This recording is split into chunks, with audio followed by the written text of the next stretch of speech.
Appreciate y'all joining us this wonderful Sunday evening. Man, looking to get into all the mainly, man, the NBA. We got to talk about the NBA Finals matchup, the end before the beginning of the OKC dynasty. Whoop whoop. We'll definitely talk about that.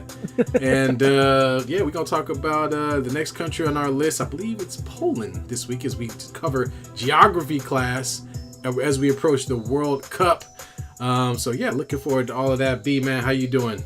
I'm good, man. Happy Sunday to everybody. First official hot Sunday of the. Oh yeah. Well, then again, I mean, this year's been pretty hot as it is already, so not like it makes a big difference here. But yeah, perfect day today. We got to celebrate OKC having to play basketball the right way and getting the ass whooped in a way here. And the rise of a new superstar Right. in the league, man. This is taking everybody by storm. Took me by storm, man. Yeah. Game can't one, wait baby. Can't wait to talk about it, bro. Can't wait to talk about it. Well, let's jump into it, man. So let's start off with, obviously, the Spurs of OKC just finished up, went 7 games. The 7th game, of course, was yesterday. Spurs were at OKC. So OKC was at home, of course, and we saw game 6. Spurs came out and just blistered OKC. A lot of these fools was out here saying that OKC was going to close this out in that 6th game, but I think most of us knew that OKC, this has always been a bad matchup for them throughout the entire season, and that wasn't going to stop now. So, man, look, game 7, OKC, I mean, the Spurs came out as they have in a lot of the games. They came out on fire. They came out and they did put belt to ass real quickly and really showed OKC right from the jump that, you know what, man, we're here to play. We're not afraid of the moment, and I think that changed the game entirely. The bottom line is OKC needed to have a bunch of things go right. They were missing a couple of their key players, mainly Jaden Williams, Jay Will. They were missing Jay Will. I forgot there's one more guy I'm missing. There's so many of them. Yeah, they've got Jared McCain. They've got all these other guys. You know, all these other dudes they could throw in there behind them. So they was all right.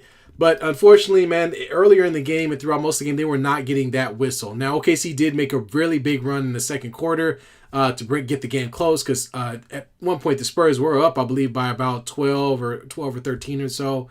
Yeah. And in the third quarter, it was back and forward. It was back and forth for a little while, but then the Spurs really pulled away. And as we got into the early fourth quarter. And then OKC tried to make a desperate comeback at the very end, but it was too little, too late, man. So, B, I'll let you start, man. A couple of takeaways, man, from this game. Huge game 7 between the two best teams, that arguably the two best teams in the league. What was kind of your takeaway from this series, man? Chet Holmgren sucks in big game pressure situation. My God, was he absolutely terrible, man. 4 points, not one shot in the second half. With Wemby on the court, even off the court. And Wemby just made him his daddy when he was on the court. That's all I got to say.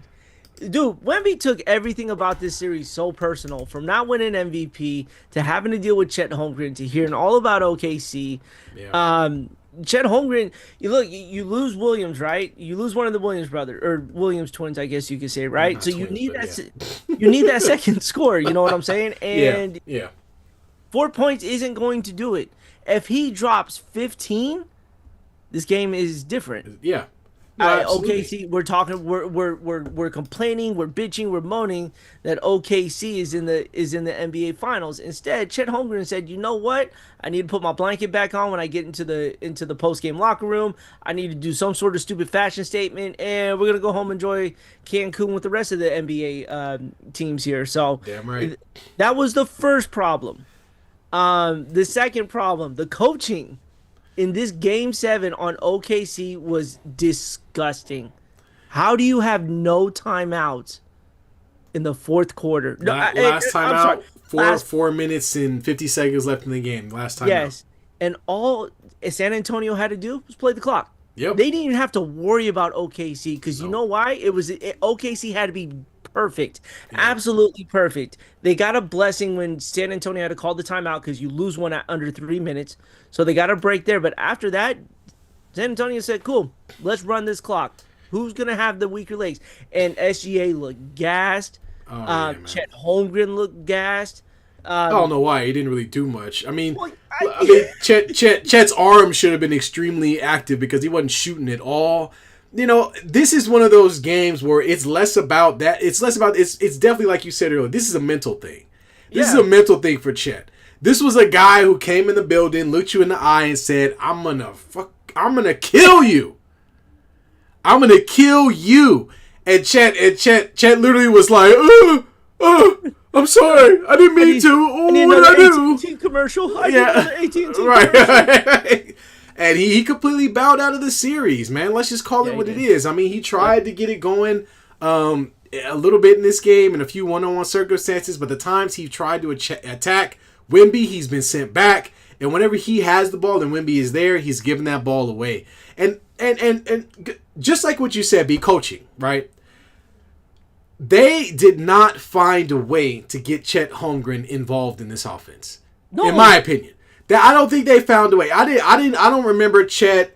I don't remember Chet coming off any screens and diving to the rim. I don't remember Chet, having plays ran for him where he could catch the ball in open space for a little bit just to get a shot off. It just wasn't happening. And maybe rightfully so. Maybe at that point the coach was like, this fool is a shell of himself. I don't trust him anymore in this high stakes game. I just want to play defense and rebound. And maybe that's what it came to. But whatever it is, it's embarrassing. The two players, in my opinion, were extremely embarrassing. Chet Holmgren and Lou Dort. These guys are trash. They didn't do anything to compete in this series, man. They didn't do, at least, I shouldn't say that. They didn't do enough. The Lou Dort's supposed to be your top-end defender. He's the best defender on the court. And he's not a defender. He's a fouler. Let's call him what he is. He's a fouler, flopper, hacker. But the size of the Spurs guards, there's nothing they could do with it. And if De'Aaron Fox hadn't have been hurt, he would have ran circles around him. Oh, much different, because he missed the first two games. Yeah, he did. Yeah, and I got it. I was mad too. I'm like, why is De'Aaron Fox not going around these dudes and using his speed?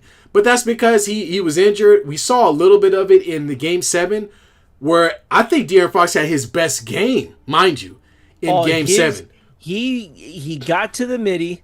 He got to the midi, got to the floater, and took some very, very, very ballsy threes, man. Took some very ballsy shots in that third quarter and in the fourth. First of all, the whole San Antonio team was taking some ballsy-ass threes. Because you and I were talking during the game, and there was no need for them to be shooting some of the threes that they needed to. With that late in the game, when all they needed to do was just make sure they matched a bucket with whatever OKC did. At least go with no empty possessions, and then all of a sudden they started raining. You had De'Aaron Fox hit one. Then you had a step back by Wembanyama. Then you had later in the game when things got tight, Keldon Johnson comes out of nowhere and drops 2 threes. Contested threes, and it was just, I mean, these guys had no fear at all. Like, they came into this game, you would think as a young team they would be like, oh man, the pressure and the moment in game 7 and blah blah blah blah against a team that has championship experience. They came in there like, we do not care about you, your mama, your auntie, or your cousin. We are here to win this game. Or these stupid-ass fans. Right, exactly. We are here to win this game, hell or high water, and I love that. And that goes to show, man, they following their leader. That's how Wemby is, right? Gets knocked down, gets up. Doesn't complain, gets up. Keeps going. Like, they mimic their leader. They all came out there. They got the job done. Even Harrison Barnes was like, thanks for the booster. Like, thanks for the ride, homie. Like, so it was just one of those games where it wasn't just Wemby. There were guys dropping huge shots all over the place. A collective. Yep. So it was, I mean, this is a good team, man. It's a good team. And then the play of the game. Let's call it for what it is. I don't care what anybody says. No, Luke Cornett. Luke Cornett turned into inner LeBron James with the chase down block on big old slow ass Isaiah Hartenstein. And look, they were already up, right? They already had the lead, right? But a dunk like that puts the crowd back into the game, gives momentum right back to OKC, right? Yeah. Hartenstein thought he had the easiest dunk in the world. He did. Here he comes, just inner LeBron James said, nope, not today. And that was a clean block. He went straight up, pinned the ball against the glass, and that ruined everything for them there. It did. I was just like, you got to be. Stole That is the momentum. play of the game. No matter what SGA did, no matter what Victor Wembanyama did, he saved their season. Yeah. He 100% saved. Yeah, it was a big play for sure. For sure, man. For sure. Dude, that was so impressive, man. I was just like, that was one of the impressive big man blocks in a tight pressure situation like that. You guys competing. Well, hey, man, let's get to the chat because we're going to keep rolling on this. A few other things we want to talk about with this series. But Bruce has entered the chat. Free throw attempts did not do anything to compete to. I'm assuming that's what FTA means? Or is there a player I'm missing? Unless SGA, but FTA, free throw. Oh, maybe he's saying SGA? I don't know. And then he said Cardio Holmgren was only on the floor not to get fined. Man, he was running for his life. He was and then scared. Papa J and Bruce, what's good, man? Good to have you guys in the chat. Everybody else everybody else watching as well. Thanks for tuning in with us as well. Let's talk about some of the other standout players who I don't think is going to get a lot of credit, but had a really good game. Dylan Harper. Man, of course he did, man. He's a rookie playing in a game 7, man. This dude is guarding people. He gets in his bag, gets to the rim. I mean, yeah, man, you got to give him credit. You got to give him all the credit. Free throw Alexander. That's what it meant. Thank you. That's a good one. That's a good one. I said free throw attempts, but same thing. The one thing we called out the most though was the size of the guards of San Antonio. Yes. They're a problem for SGA, and that wore down his legs as that game went on. Yeah. Because SGA could not get by these guys. The only way he was really doing anything well was flopping. Let's call it for what it is. And I'll give him credit. This game, he was looking to score, and he got his points. But the problem was he didn't have the free throw attempts to stack on those points, and the rest of his team did not join him in any shape, form, or fashion. Like there wasn't a lot of help from OKC across the board. They got 35 from Shea. You got 17 from Cason Wallace, and that was pretty much it.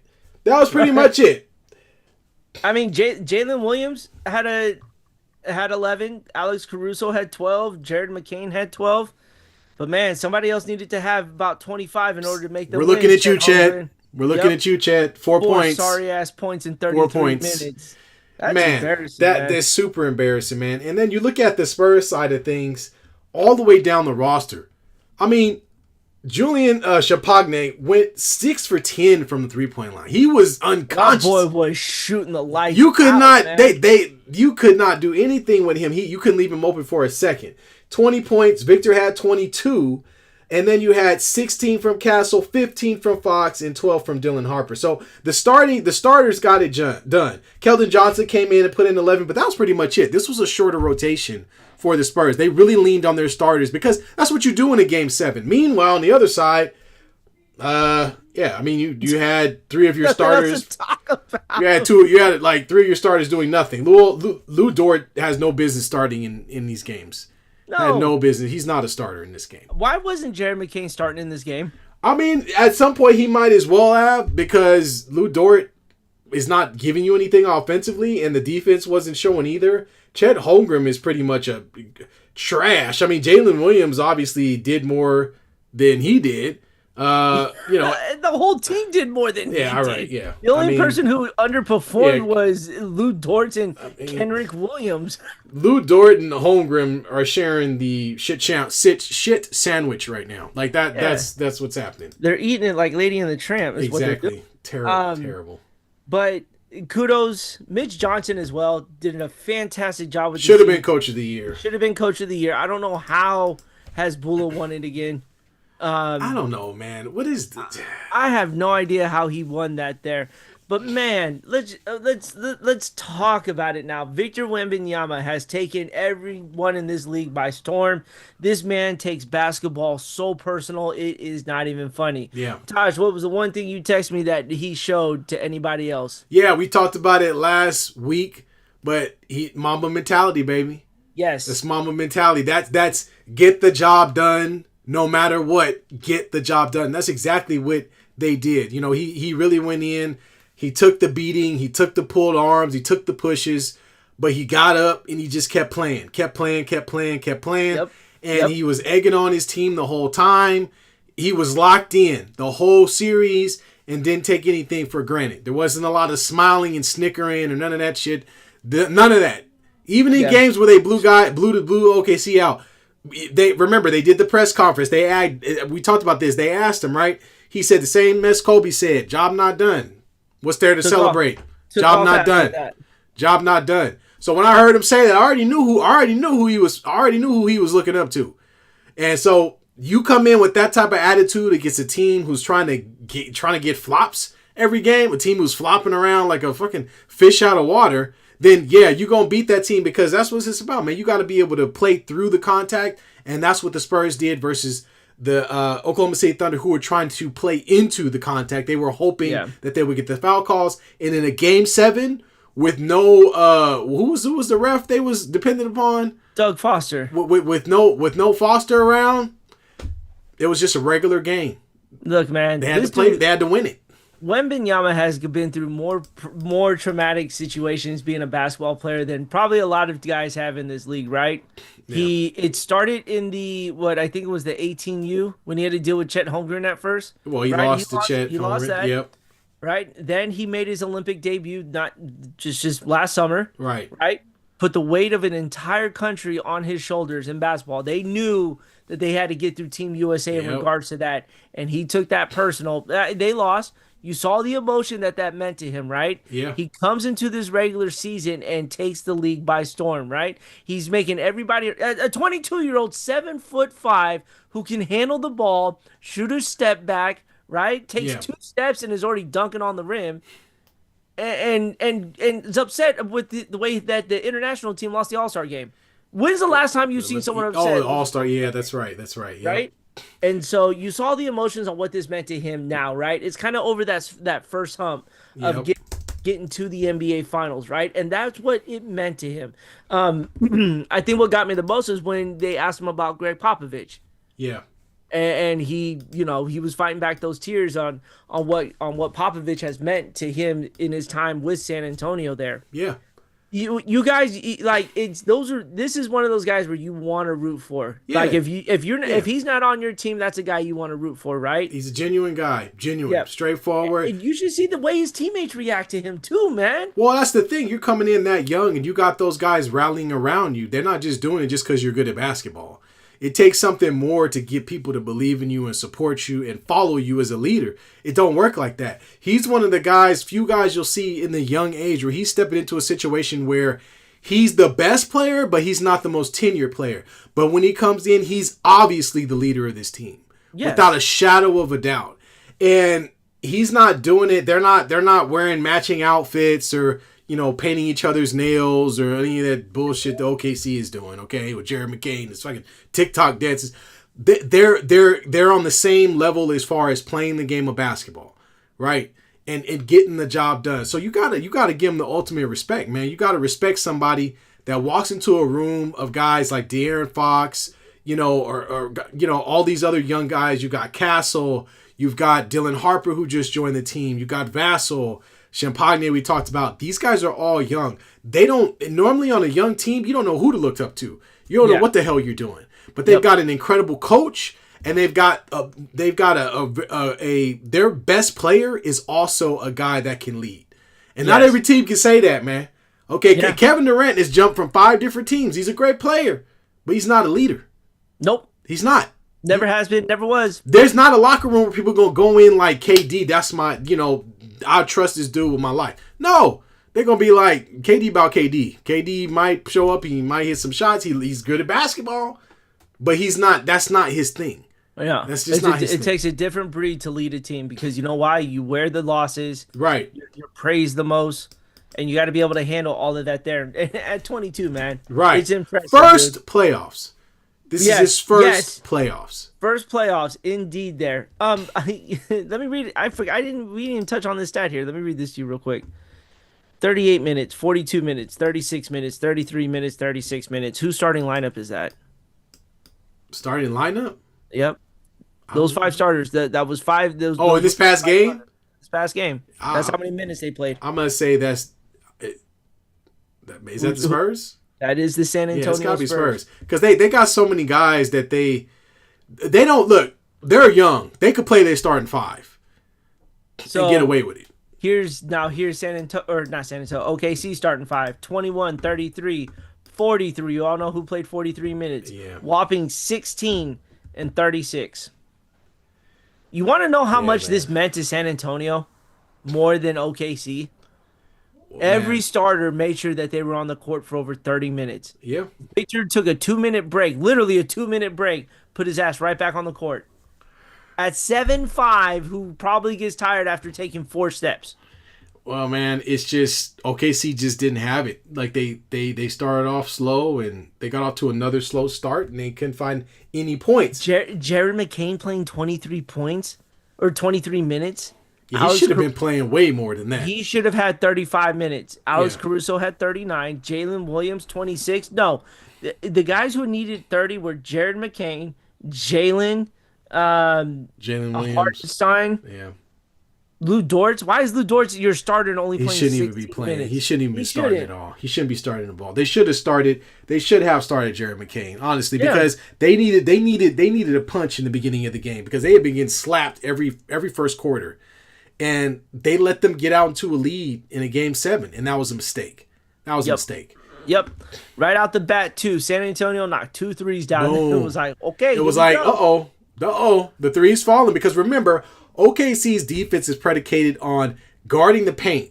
They'll let you shoot the threes because in their mind, that's fine. As long as they can keep you out of the paint, keep you out of the high percentage shots, they'll give up the threes. The problem is the last 2 games, the Spurs were on fire. The Spurs were knocking down threes like no other. And not all these threes were open either. A lot of these threes were contested threes. A few of them step backs. De'Aaron Fox hit a huge one where he just stepped back and drilled it. Wemby had a step back himself. Keldon Johnson hit 2 contested threes. These guys were nails when it came to getting the right shot at the right time. They got it done. And that was the difference. OKC couldn't find a way to match that energy. And because of that, they back in OKC. Do they really live in Oklahoma City? I don't think so. They're on vacation. They didn't stay in OKC. They went somewhere like Cancun or Miami or something. They left somewhere. They're in LA somewhere. But dude. Papa J jumping shit. Papa J says, I live in Texas, so go Spurs. I'm not saying go Spurs. So how did he go from he a Laker fan, Dodgers fan, and he lives in Texas? That's interesting. Laker fan, Dodger fan, 49er fan. Lives in Texas. Yep. How Texas feel about that, Papa J? They open? You walk around with jerseys on, man? All I can say is FKC and any team that comes out of there. Oh, you just don't like it. Okay, got it. Yeah. Bruce says Jalen Brunson going to have to guard those athletic guards. And that was something we'll be talking about in just a sec. Yeah, and they're going to be guarding him too. And then Bruce also says Lou Dort just there to be dirty. Yeah, pretty much. Yeah, but he couldn't even do that. He body checked Wembanyama into the ground. Yeah. Like, what the hell? Dude, there was one play where Stephon Castle had the ball, and I think SGA was guarding him. And Stephon Castle just bullied it right down to the dunker spot. Pump fake once, went up and dropped the ball in the basket. And I'm just like, yeah, it's over. Because how can you ask? SGA's not going to be able to do that. Everybody in the damn ESPN has been trying to say that he's a two-way player. He's not. He's not. That's not his thing. He's an offensive guy. It's not to take anything away from him. It means he can play defense, but he is not a two-way player. Let's calm that down. So it was interesting to see, and I hate to keep harping on this, but the fact that they couldn't get those touch foul calls, I'm telling you, OKC just can't play without that. They rely on that. That's need not basketball. They need that to break runs and create runs. That's why everybody was so excited that OKC lost, because the way OKC plays basketball is just not basketball, man. It's not. No. Let's see what else. Bruce says Chameleon fan. LOL. Chameleon. Hell no. He's saying that Papa J just changes fans to whoever he decides he wants to. That's what he's saying. Papa J then says, I live in Houston, so everybody's okay with it as long as I don't root for Dallas. Gotcha.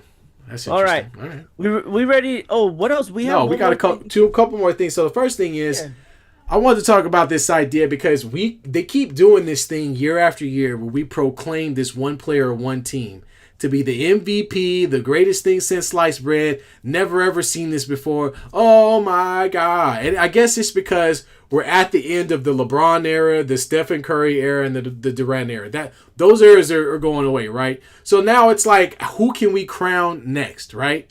And every year they do this. They try to make it seem like that player is going to be the greatest thing forever and ever, and it never works out. They did the same thing with Jokic, who was also back-to-back MVP. Anybody remember that? Kind of. Yeah. What happened to him the next year when they tried to go win a championship? Gone. Right? SGA. Yeah. Here comes SGA, right? Oh, greatest thing since sliced bread. Never seen anything like it. Oh, my God. Right? Wins the second MVP, goes to playoffs. What happens? Gone. Oh, speaking of that, did you hear Jamal Williams last night going? I guess when SGA got that pump fake, or Jamal Crawford. Oh, okay. When SGA hit the pump fake on the three, jumped right into the defender when the that was whack. Yeah, I saw that. And he goes, "Oh yeah, that's part of his legacy. This was what makes him so good." I was like, "Dude, come on, Crawford. You know better than this." Maybe that was an underhanded slight. Maybe he was being kind of sneaky with it. I don't know, man. I don't know, dude. You don't make a comment like that. I wasn't buying it one bit. Yeah, it will be his legacy, though. Flopping, definitely going to be his legacy. That's for damn sure. But my point is, look, everybody tried to remember, when they won, we tried to proclaim, or they tried to proclaim, that OKC was a dynasty. You know, like this would be a dynasty. These guys are going to be good for a long time to come. Same thing with Jokic and the Nuggets and blah, blah, blah, yada, yada, so on and so forth. Look, man, I'm a Laker fan. B's a Warriors fan, okay? We may not like each other's teams, but there's one thing we know a lot about, and that's dynasties. Yes. All right? You got to win championships, okay? Not one, championships to be a dynasty, all right? Can we stop crowning these idiots? Okay, I'm not trying to be mean. I shouldn't call them idiots. Can we stop crowning these guys? Man, call it for what it is. These idiots. Can we stop crowning these guys after a few good seasons and one championship? Because there's a lot of players in the league who have won one championship.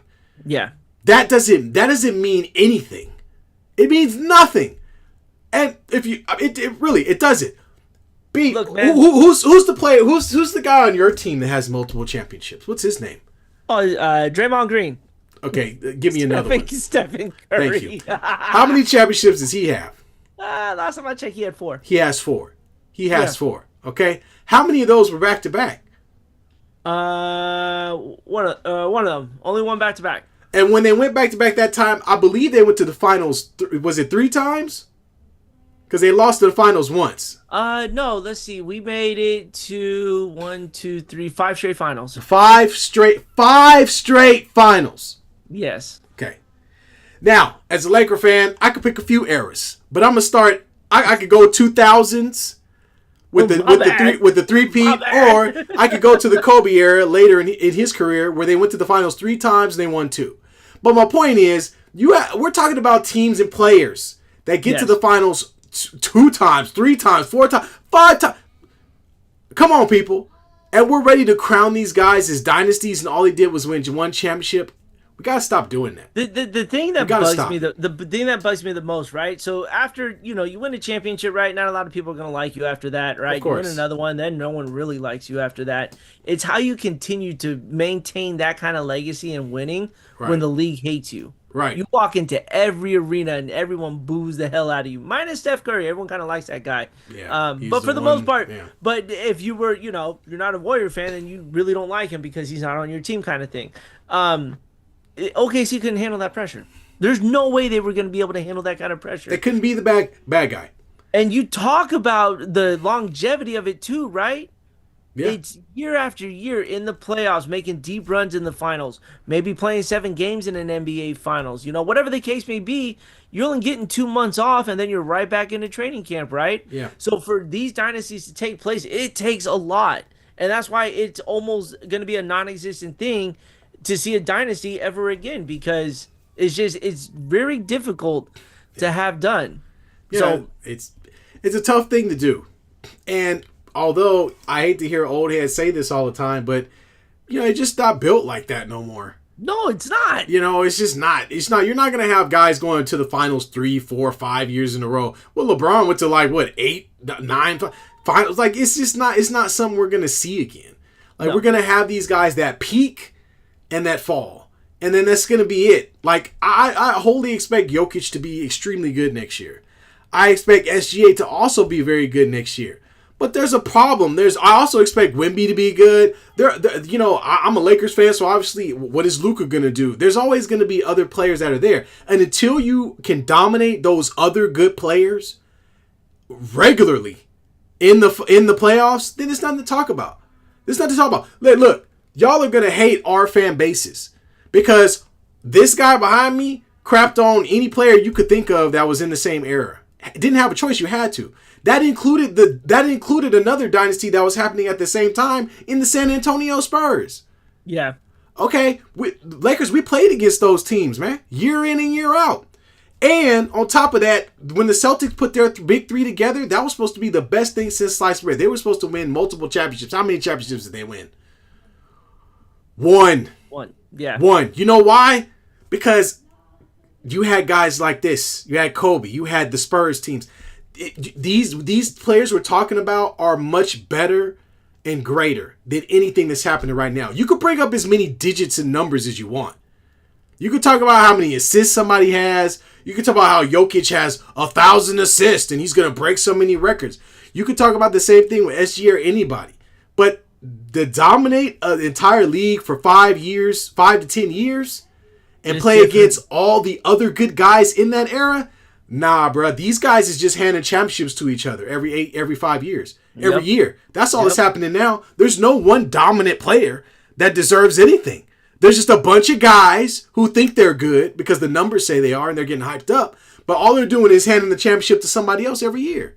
Yep. So you can miss me with the championship or comparing SGA to Kobe or comparing Anthony Edwards to MJ. Stop it. Just stop it. They're not on that level. They're just not. Yeah, Bruce says I cannot watch FTA. He is disgusting to watch. It's just unwatchable basketball, man. Yeah, man. I mean, it's not just him. The whole damn team's falling down. Yeah.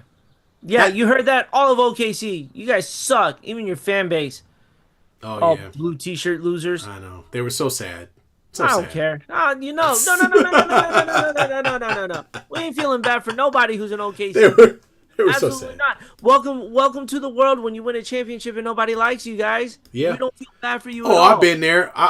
You think people love Kobe now because he died, but shit, when he was alive, I can't tell you how many people were on my ass every single day. Kobe Bryant. When Everybody hated him. Hated him. Nobody can stand LeBron when he's playing basketball, right? Because nobody likes LeBron either. Yep. Nope. I mean, I guess people like Steph Curry. It's really hard. Nobody not like Steph Curry. The Really only person that doesn't like Steph Curry is his wife. For the lady who has it all. Everybody else is cool with him. Right? Everybody else. They found another player to hate on Golden State, and his name is Draymond Green. Right. And they were like, right. we can't hate Steph Curry. I hate Draymond. That's why Curry don't get hated on, because he got Draymond Green standing next to him. That's who you can hate. And Stomp on your chest. And Draymond says, I'll take it all. Don't worry about it, dog. Do your thing. But it's it's sad to see, man. Like, the NBA is just going in a different direction. But I tell you this, you get Victor kind of striking this fear into everybody, this may change the course of how this game is played. It could. 100%. It could. If he wins the finals this year, it's going to change the directory of basketball. It will. Well, for sure, it's going to change free agency and trades, because the teams that thought they were in competition all of a sudden figure out they were. Because remember, going into the playoffs, OKC was all but the number one team in the league the entire season. Okay. Yep. At the beginning of the season, if I know nobody may remember this, but they were talking about how they were gonna match the Warriors record and how they could possibly get to 72-9 and all this crap like that, or whatever they hit. So it's like, no, it's that wasn't gonna happen. There was a lot of hype around this team, but when the crap hit the fan, they were not good enough to beat a first year playoff team. Yeah, because that's what the Spurs were. Yeah. You know, this is their first time in there with Wemby. They You know who had the most experience on that on the playoff roster? Oh, your boy, Black Falcon, baby. That's right. Hey, he barely saw the court. He sure did. Hey, he came out there looking like they just dragged him out of bed too with get a haircut or something. The second was De'Aaron Fox. Both never played on the Spurs until this year. Yeah. Well, De'Aaron Fox was there. He was there for a couple years. No, he was last year. Last year, okay. Last year, yeah. But that was last year, okay, yeah. So last year. But man, so suck on that, Sacramento. There's another guy in the NBA Finals that you guys had at one point. Yeah, well, there you go. Giannis is on the phone right now. Right, I do again. Giannis is like, Giannis is looking at San Antonio right now. He's like, I need to find me a team to level up. Oh, I'm sorry. Is that a tax-free area there? Yeah. Oh, you guys have some young talent. Which ones do you guys want to part ways with? Yeah. Right. If I'm looking at a place to go to play basketball, and that's going to give me the best chance to win, yeah, they want to start considering San Antonio to be that spot there. But that's going to put San Antonio in a tough spot. Do you let go of this young talent? I wouldn't do. Not for another big. I let it ride. You know what I would do? I would wait for Dallas to waive Kyrie Irving, and I'd throw him on the Spurs. I'd love him to just come off the bench and give something to him. I like that. That'd be the best scenario, man. Can we also give credit to Chris Paul's last year, even though they kicked his ass out of there? They did. He mentored how Wembanyama should be a basketball player. They mic'd him up, and the way he talked to him there was like a leader, right? And you're like, why'd you guys get rid of him for? Well, he's old. He just can't hold water anymore, you know? But Chris Paul has always been like that. That was the Clippers that cut his ass. Sorry. Clippers cut him. My bad. But CP3 has always been like that to the point that a lot of bigs didn't like him. Yeah, you know, which is weird. You know, they didn't like him. They didn't like being yelled at and told, your ass need to be here. Why the hell are you over here? You know, because as a point guard, a typical point guard, we don't have a lot of those left in the NBA anymore. But your normal point guard is responsible for telling you where to go. Yes, and that's where leadership takes into place, right? You see that he sees Chris Paul's one of a great point guard. Yeah, and so he sees sees everything on the court, right? Yeah. So him and Rondo, love them both. You can get a mansion for $600,000 in San Antonio. That's enticing to players. Yeah, and I pay damn tax on it. It's crazy. San Antonio's gonna be a destination again. But is it crazy that Dylan Harper? I was thinking about somebody else. Never mind. Scratch that. Scratch Erase it. Don't worry about it. Reverse it. All right. Let's go. So I flip my thing down, twist it, and reverse it. I didn't need to know that. Good for you though. Hold on. Don't question my hip hop royalty like that. No, that's not what I was questioning. I wasn't questioning that. It's just the quote itself, you know, and what it means, you know. I know what it means. Okay. Yeah. Okay. I'm just messing with you. Should we discuss it right now? No. Let's not do that. Please don't do that. But yeah, man. Obviously, as everyone knows, Spurs, Knicks, finals, New York's on fire is going to burn, whether they win or lose. It's still going to go down. But we got to make some predictions, man. The Knicks have been playing pretty darn well getting into the finals. They swept their last series. They swept the series before. Yeah, they've been playing pretty well, and they've been shooting the lights out of the ball. The Spurs have the home court advantage. Yes. So I should mention that. They're going to start off in San Antonio, although San Antonio gets a little bit less rest. New York gets a little bit more. Unfortunately, in that time of rest, Mitchell Robinson somehow found a way to break his pinky. For doing what? They still haven't said.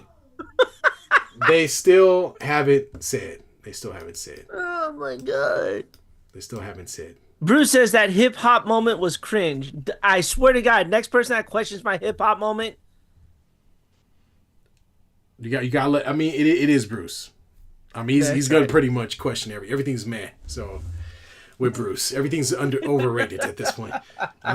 So unless you were Missy Elliott yourself singing that song, I don't think you was going to get a good vote from Bruce. Missy Elliott she invented that big puffy jacket with the fan in it, walking around like this. Yeah, you know? now it's a Halloween costume every year. I see those things everywhere now. Did she trademark that? It's a regular outfit with OKC. Exactly. That's right. They pull up in all types of weird ass outfits. Seriously. Yep. All right, let's get back on track. We've fallen apart. All right. Well, so we got the Spurs and the Knicks starting in on Wednesday in San Antonio. Yes. Knicks have had some time off. Unfortunately, they did have an injury to Mitchell Robinson, who has been a big guy that they're going to need to defend at the rim, although he still ain't tall enough. But they're going to need him to defend and get rebounds. I like what New York brings to the table. You got Bridges. You got Hart.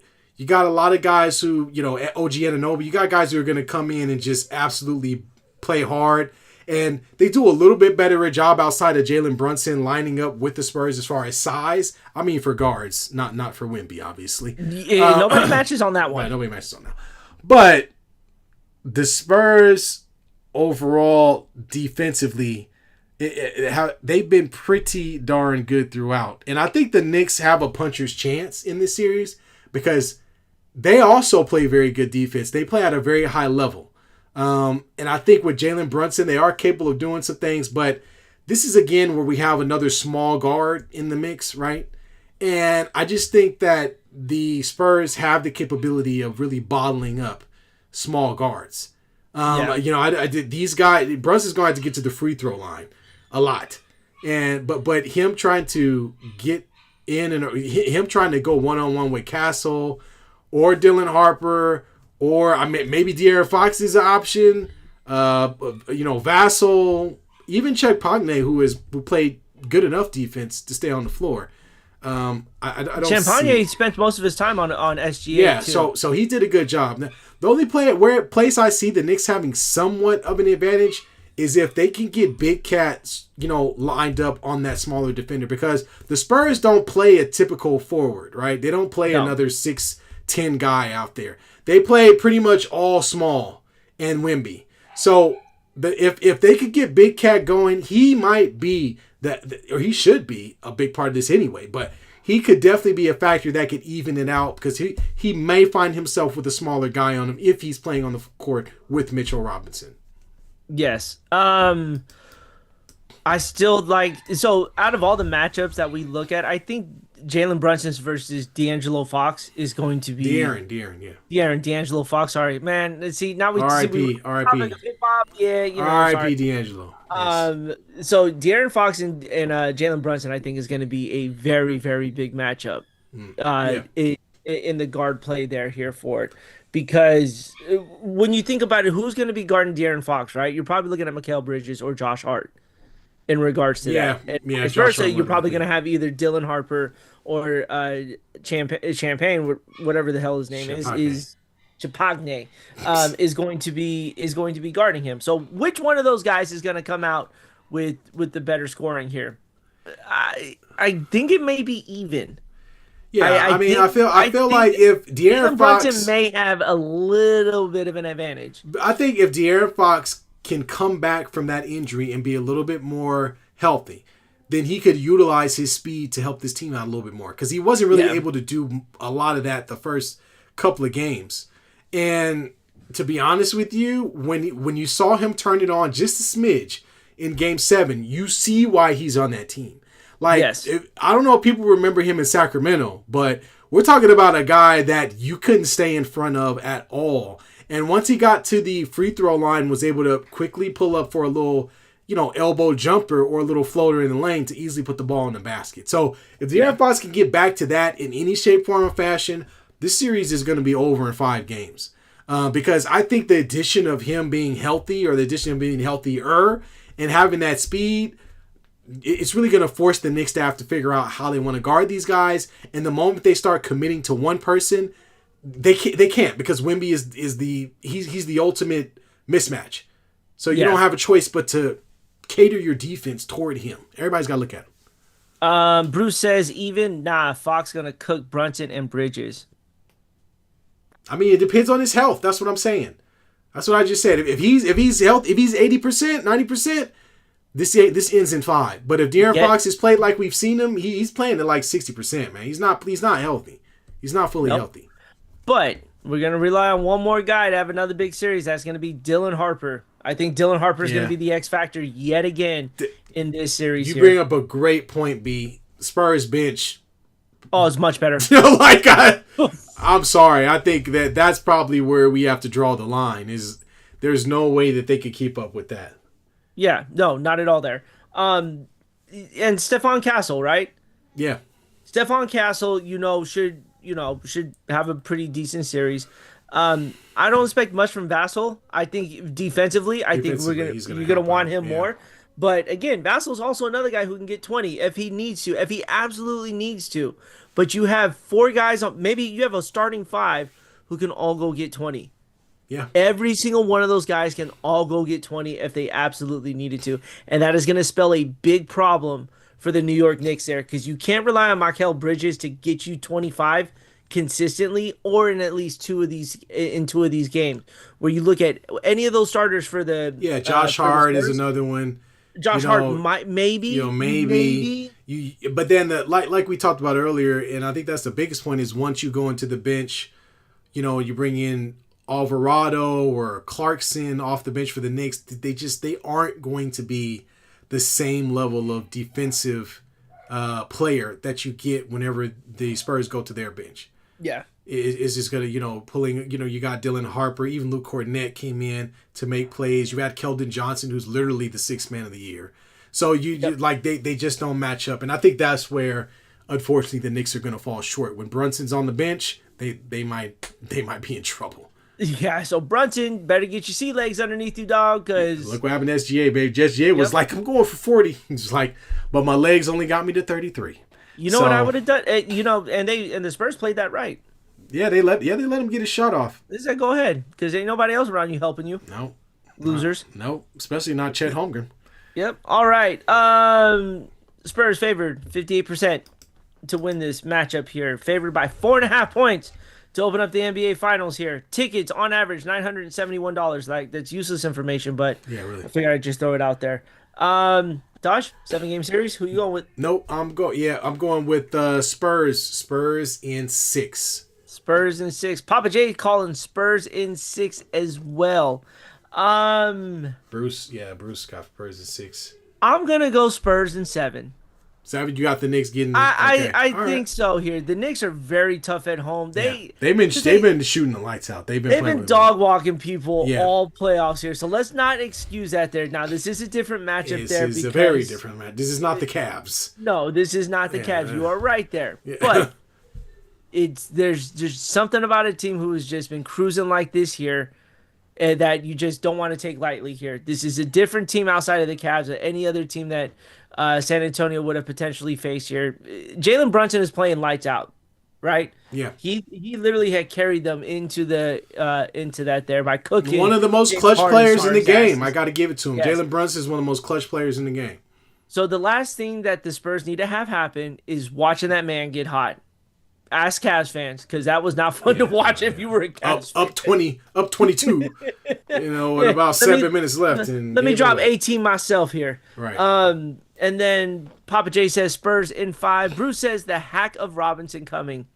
The Spurs don't have to worry about hacking Robinson because they've got enough scorers on the court. They got enough defenders on the court to offset that.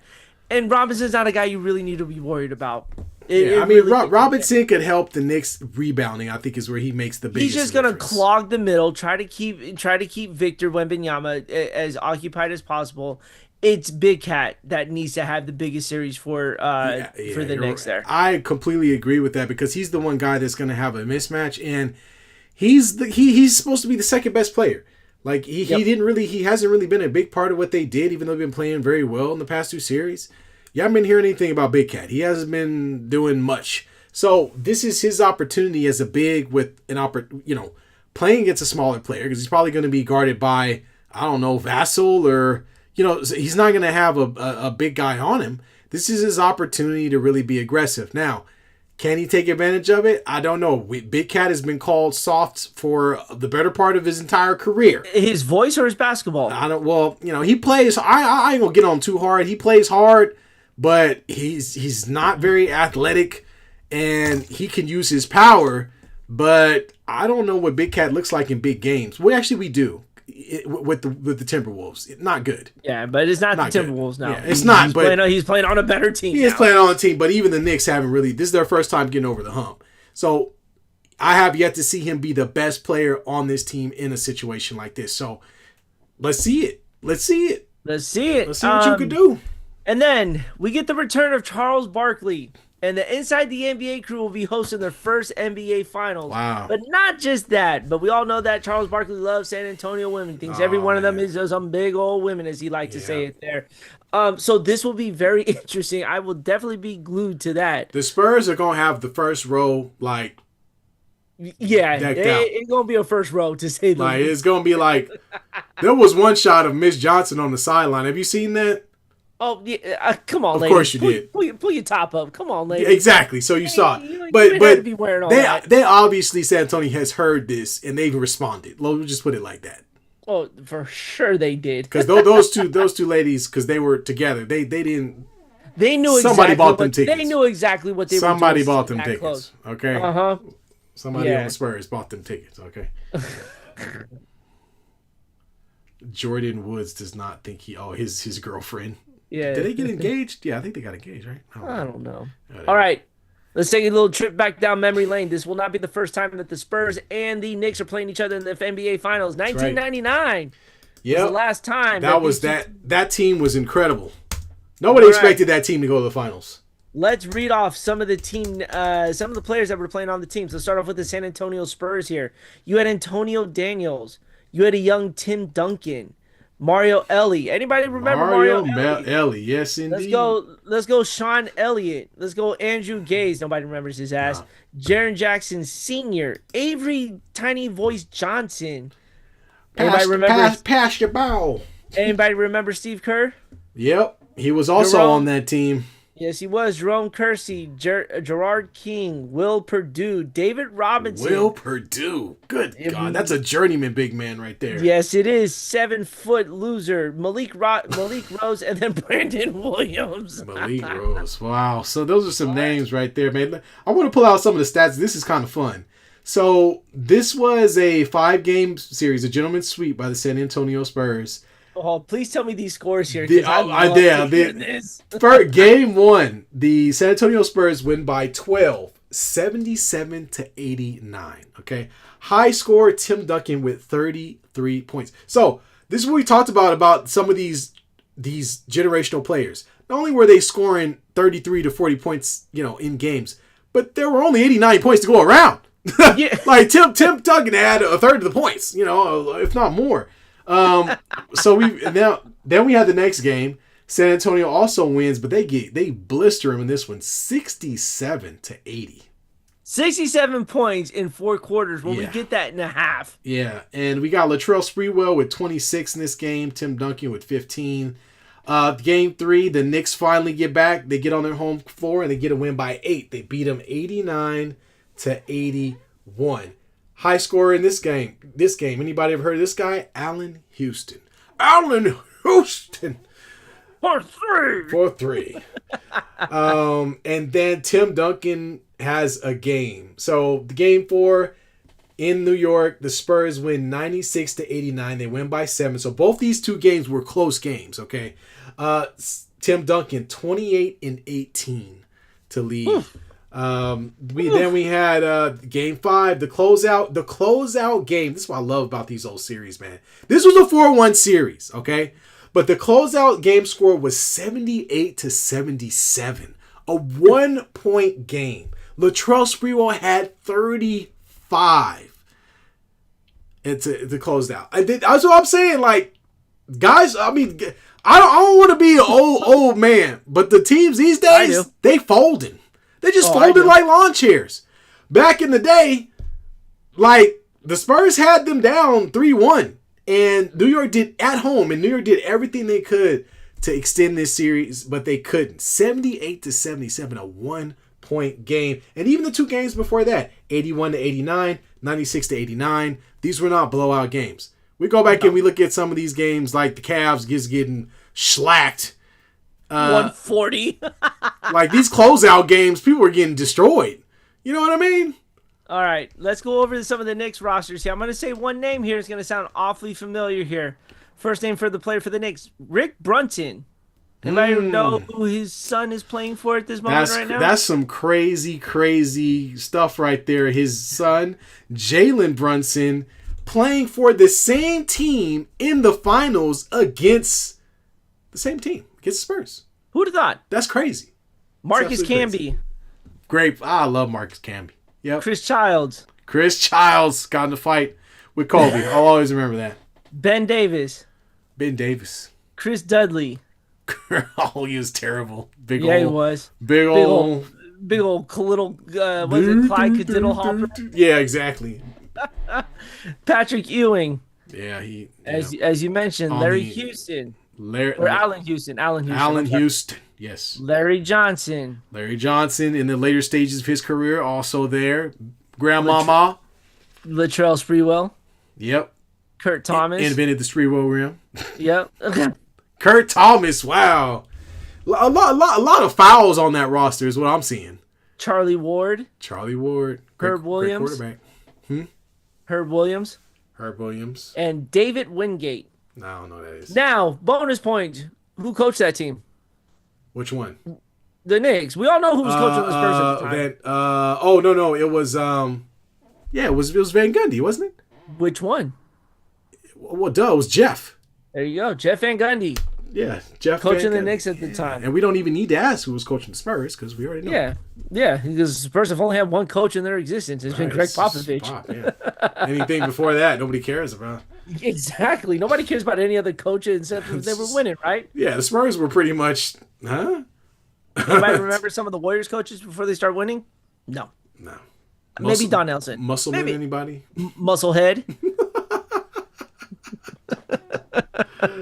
Man, you guys had some trash-ass coaches and teams, man. Mike Montgomery from Stanford, and I like Stanford, and that was a bad decision. Jeez Louise, man, it's almost as bad as y'all's draft picks during those years, man. Okay, all right. Joe Smith. The only decent draft pick to come out of that entire time was Antoine Jameson. His ass had to leave just to have a relevant career. So he did. He said Larry good knowledge. Larry Brown was the coach before Popovich. Yeah, we don't. But nobody cares because he won championships. Let's call it for what it is. He went on to be a very good coach. Well, he had Allen Iverson, but Detroit was coaching Detroit as well. Yeah. Did he? Yeah, that's right. He won a championship with Detroit. 2004. Yep. No, not back to back. They only won one. Right? You sure? Yeah, I thought so. Oh, maybe. 04? I can't remember. We'll have to look it up. Lakers had trash coaches too. Luke Walton, for example. Yeah, we had trash coaches for a while. Yeah, but we're talking like nobody. But the longest tenured coaches we had were not trash. They were winning championships. We had two of the best coaches to ever walk the face of the earth. So yeah, bastards. One of them is running the Heat organization right now. Yep, and running the mob at the same time. Yeah, he is. Still got his gray hair, slicked back like Al Pacino. All right, that's one guy you still don't fuck with. No, you don't. All right, let's get in. Anything else NBA Finals wise? I think we're all good on that. I think we got it. Now we're gonna jump into our World Cup geography class. We're going through every single. I'm not team. ready for this one, man. Every single World Cup team from the previous World Cup, and we're just going through each country, first understanding where they are, who they are, and learn a little bit more about their culture. So that when we get into June, we're like 2 weeks away. When we get into the World Cup, we will be well, educated on who these teams are. Yes. Going in, Yes. All right. Where are we traveling to today? We are traveling to the great area of Poland. Polish dogs. Now, where the hell this is at, I'm not 100% sure. But all right, so that is the today. First question is, what continent is Poland on? Poland doesn't sound like a South America country, so I'm going to rule them out right now. Let's do that. They don't sound like their own independent country as well either. Okay. I just asked you a continent. That's it. There's only a few continents. There's not that many. Think about what the people look like. Have you ever seen a Polish person? No, I've never met a Polish person. Sure you have. Time. Oh my. I've had a Polish dog. Oh my god. Sure you should. Where is it at, dude? I'm not even gonna try to answer this. I'm Brian. Polish people are white. Okay. So what continent are they on? That's like 90% of the Earth. No. Most people on the Earth are brown. Sorry. Oh. Wrong. What continent are most of the white people considered on? Is it Europe? You got it. Boom. Look at that. See how easy that was? I hate to make it about race, but that was the only way for me to get the answer. It worked. That is correct. Poland is in Europe. Europe. You got it. You did it. Took some coaxing, but we got there. Look, man, I was gonna get there eventually, man. Yeah, I just had to give you a little push. Not my thing. We didn't even use history to get there. We just needed a little gentle, gentle push. A little kick in the ass. Yeah. All right. You got the next question for me? Yes. What is the primary language in Poland? Polish.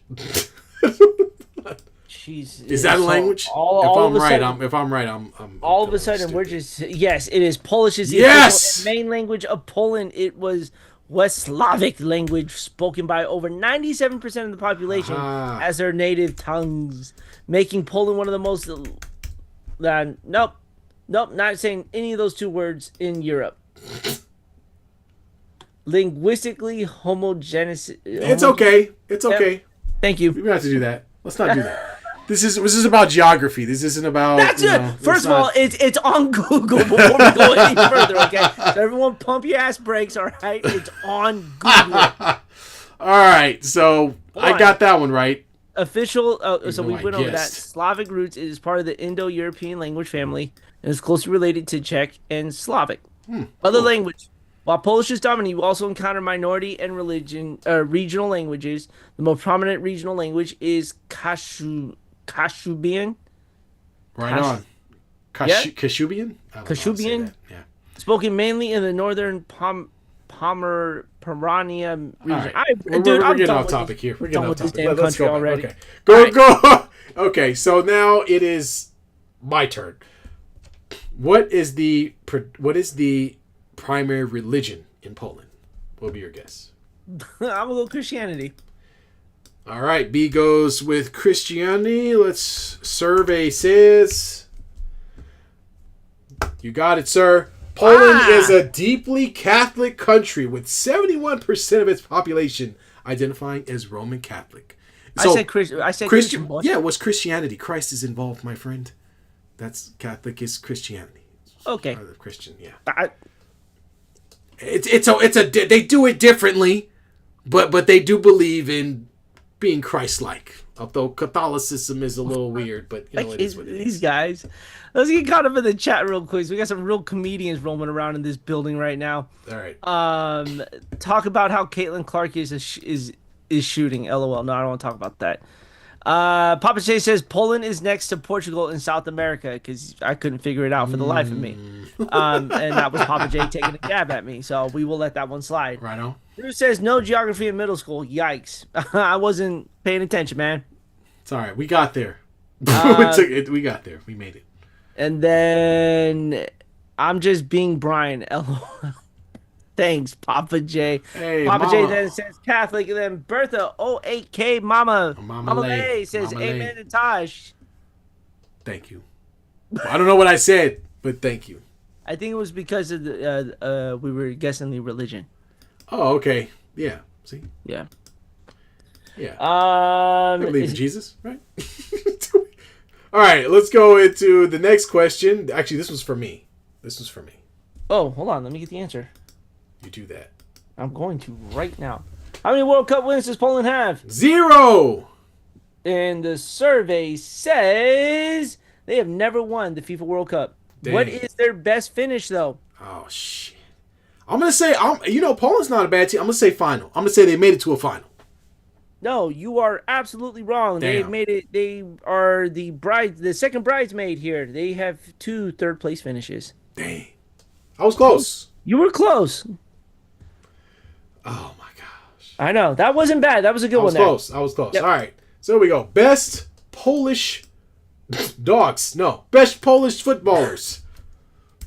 Don't say Costco either, because they don't have Polish dogs anymore. And in Bruce fashion, Bruce says they'll never win it. They are trash. Thank you, Bruce. We appreciate you. Do you have that written out on your keyboard to where you just push a button and it just appears, or what?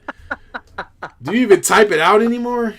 Oh, is that text to spam kind of thing? He just hits the period button. And he's doing like me when I'm in the car driving. You start talking to Siri. Siri can't understand. Siri, they're overrated. Yeah. Siri's overrated. Bruce, Siri's overrated. I can imagine, man. Bruce, when you were talking to your wife last week, yeah, did you just flat out stop her mid-stop and go, you know what, this conversation is overrated. This conversation is overrated. I gotta go listen to these numbskulls talk about sports. So I'm just gonna stop you right there. Now I'm gonna tell them that they're overrated. Oh my God! Okay, Bruce says, giving you a hard time. Go ahead. Okay, footballers here. Give me a couple of names here because it looks like they have a couple. So all right, so we've got the first one that comes up is Robert Lewandowski. Is universally recognized as the greatest Polish footballer of all time. He says he's got the all-time national records for both caps and goals, winning the FIFA Best Man Player Award. Let's see who else we got.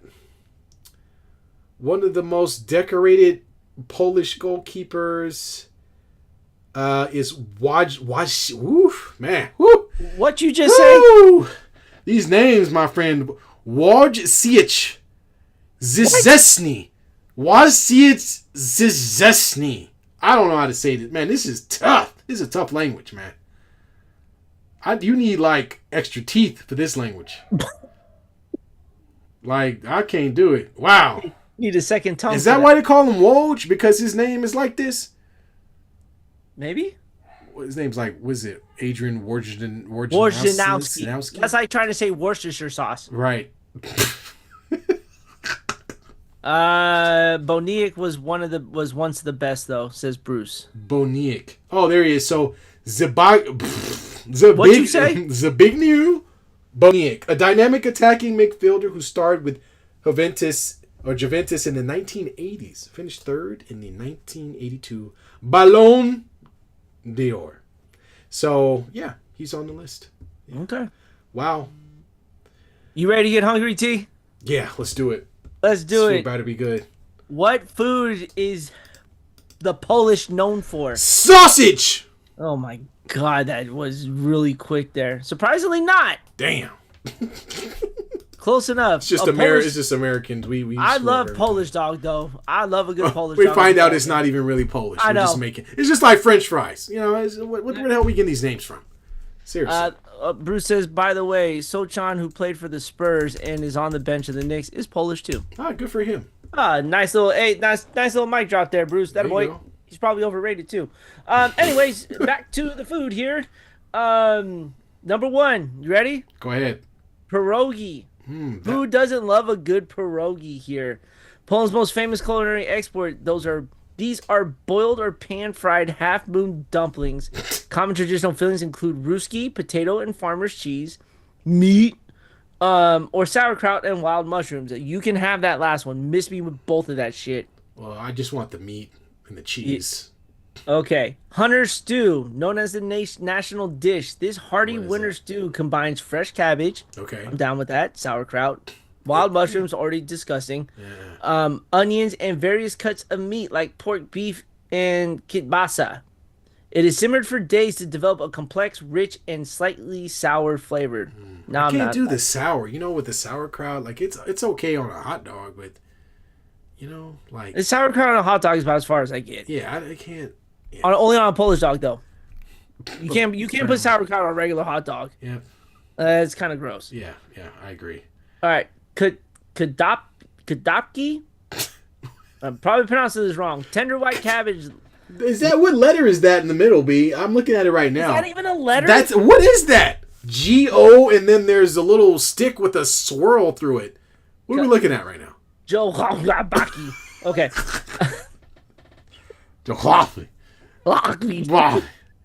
Vomit. Anyways. Okay. It, Let me help you out here. We're not disrespecting you. No, we're not. We just cannot speak the language at all. We're just bozos who can't speak Polish. Tender white cabbage leaves hand wrapped around a filling of seasoned minced pork, rice, and onions. They are baked in a rich, savory tomato sauce and often served with mashed potatoes. What's the deal with minced meat, dude? Dude, there's a lot of food that the Polish eat. I don't know if I What's with the minced meat though? Like, is that why is that a thing? I don't know. Like, why do we have to cut the meat up and shit? Like, you know. Oh, here we go. Here's one. Plasky Zemnazane. Bro, I'm not even you lost. Crispy golden fried potato pancakes. They are typically seasoned with onion and garlic. I'm down with this. That sounds good. Can be eaten plainly with a dusting of sugar, dollops of sour cream. Sugar? Wait, what? Dusting of sugar, dollops of sour onions? Cream, or smothered in a rich Hungarian goulash. No, it's a golden fried potato pancake. Did you not say onions? Am I tripping right now? It's seasoned with onion and garlic. And then I'm gonna put some powdered sugar on it? This is starting to stand up next to like fairy cake. Right. The Australians stop it. White bread with sprinkles. sprinkles. Literally jail birthday cake. Prison birthday cake is what Australians are giving to their kids for their birthdays. It was a piece of white bread with sprinkles and butter. We're learning stuff, people. I'm telling you, this is some cultural stuff. Anyway, back to Poland. Look, I'm gonna have to. I'm sorry, B. I'm gonna have to say no. I'm not eating this. There's so much food, man. But it's not like I'm not feeling. It doesn't sound like I want to eat that. It sounds like yeah, you're right. It's kind of have to eat it. Yeah. I don't know. Whatever. Stop putting all the meat in a blender. Stop it. I know, disgusting. Shit. Just ground it. They don't have the. Just grill it. As Americans, I'm just so appalled. There's no sausage on this whole fucking list. I mean, the meat that's in there could turn into a sausage. Yeah, I guess you're right. Yeah. All right. Well, folks, unfortunately, the food didn't make the cut, but let's move. Let's move on. What else? What's next? What are they known for? That's a crazy question. I'm gonna look that up. We're gonna learn this together. Off the top of your head, is Poland known for anything in particular? Not Polish dogs. Well, obviously not. Apparently, us Americans made that crap up. It's all a lie. I've been bamboozled. I have too. All right, so we've got rich history and landmarks. Okay, landmarks. Krakow and Warsaw. What? Celebrated for its largely intact medieval core and the massive main market square, Warsaw's old town. I'm going to pull up some pictures. It's beautiful. It's nice. I like it. Papa J says World War II. That's a good one. You're exactly right. Matter of fact, Warsaw's old town, meticulously rebuilt after World War II. Mm-hmm. After it was, I guess, diabolically destroyed. The most visited historical site in Poland, serving as a solemn, essential memorial and museum of the Holocaust. Oh boy. So Auschwitz is also another place. Man, we just jumped into like the most darkest version of this is what they're best known for. I'm really not. I'm not going there. I'm not gonna eat the food. It's just it got really dark all of a sudden. 90 Day Fiance was already a no to begin with, so you know, I look up Polish. I don't know what I'm not looking it up. I got no reason to look it up. Yeah, I know you don't, but we at least should be kind. No. Yeah, no, it's what you think it'd be. All right. So let's go on to let's move. So B. I just said the answer. Plane ticket. We going to Poland? We not going to Poland. I'm sorry. Too, like I'm sorry. The food with all this cabbage and these these weird names like Plaki and Barsis, and there's a lot of Z's in these words. We're gonna go somewhere where 1,000 people died, which I guess is any town you go to. But it just. I'm not. Nope, we're good. I don't think so. Poland. Yeah. Maybe I'll pass through on my way to somewhere else. B's like, I'm not passing through it. Nope, going around it. No offense to any Polish people. We're just having fun, okay? Don't don't at us. He's saying it. I think differently. Yeah, all right. Well, whatever. All right. So Poland had a population of more than 3 million Jewish people before World War II. Now there's 20,000 and slowly growing. Papa J dropping some knowledge. See, people, this is why you come to geography class. Not because we had to learn this stuff in school, but... Well, no, I don't... Yeah, in American school, we don't learn about other countries, hate to tell you. We just learn about the two world wars and American history minus the black people stuff. Yeah. Yeah, that's what they teach out here. So our history sucks. All right. Next week we got finals. And then first couple of games of the finals, and what country are we diving into next week? Because we are then going to Spain. Ooh, oh, that's gonna be a fun one. So I cannot wait for that one. Let's see. Talk about the Spaniards. When does the World Cup start? So opening day is going to be June 11th, looks like. And we'll be done just in time. June 11th. And then we're going to be watching highlights and watching these games, folks. And we're going to talk about these guys like we know who they are. We're going to talk about the wonderful meal that the hunter stew that Poland had before the game and how that helped them get... But the Australians toasting fairy cake with their white bread and sprinkles. That's a sad ass meal, man. Mama Birdie says chorizo is yummy. Yes, it is. Chorizo and some eggs, some huevos rancheros. Wait, who's got chorizo? No, Mama Birdie says chorizos. Do we cover Mexico? No, they never made it to the. They didn't. You're right. No, they didn't.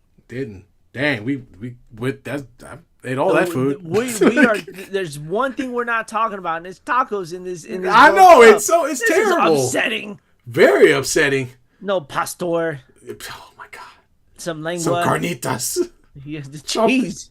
No, was somebody hungry? I mean, well, as you know, there's Mexican food on a regular basis in my home, so yeah, it's true too. Yeah, it's true. All right, Spain, folks. Oh, look at this. Mama Lay dropping some knowledge. Spain has chorizo. Oh, Spain has chorizo. Yeah, but is it good though? It's not like Mexico chorizo. Yeah, it's like they're European. They don't got no flavor.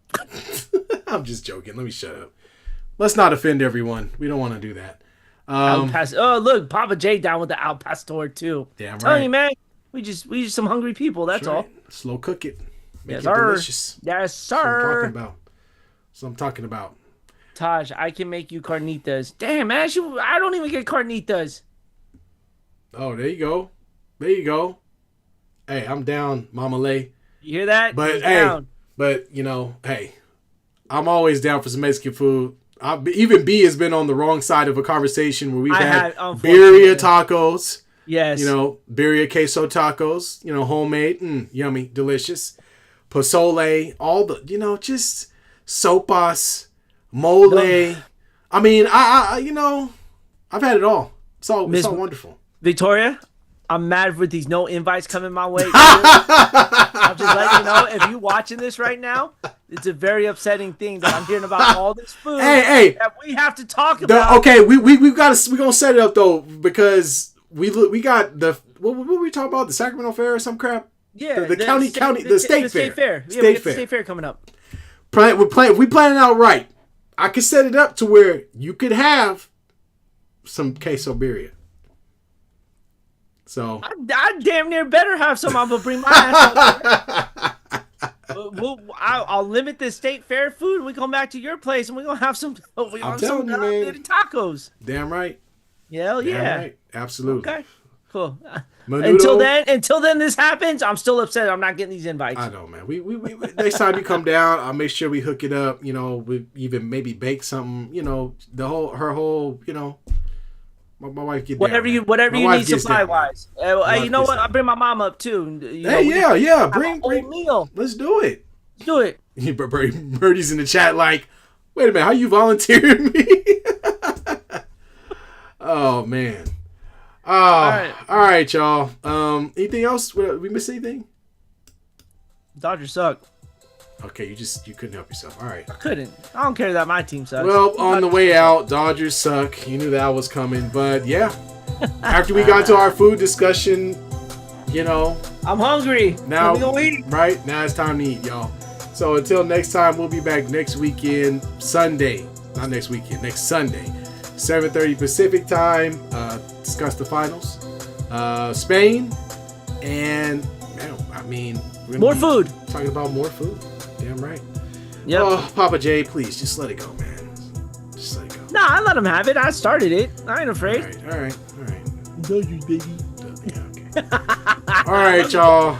Until next time, we are out, y'all. So long, Giants bye sucks. LOL. Later, y'all. The hate. Love it. Bruce, you're overrated. Peace. Y'all have a good night.